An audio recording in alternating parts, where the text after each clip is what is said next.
In today's video, I'm going to teach you how to change language in Duolingo app.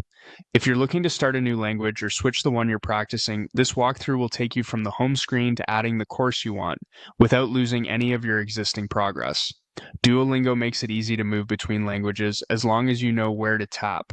First, open the Duolingo app on your phone or tablet. When the app loads, you'll land on the Home tab, which is where your current lessons and practice path live. If you see a big lesson card with a button that says Continue, go ahead and tap Continue once. This ensures you're fully on the home view of your current course, which brings the language selector into focus at the top of the screen. Now look to the very top left of the home screen. You should see a small flag icon. That flag represents the language course you're currently learning. Tap the flag. This opens the course picker where you can view, switch, and manage all the languages on your account. Inside the course picker, find and tap the option to add a new course. It often appears as a plus sign or a button labeled Add Course.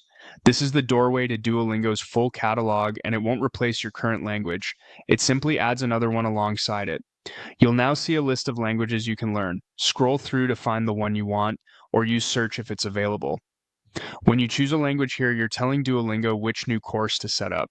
Keep in mind that the list can vary based on the app's display language, so if you don't immediately see what you're after, scroll a bit further and make sure you're on the right list for your current interface language. After selecting the language, tap Continue.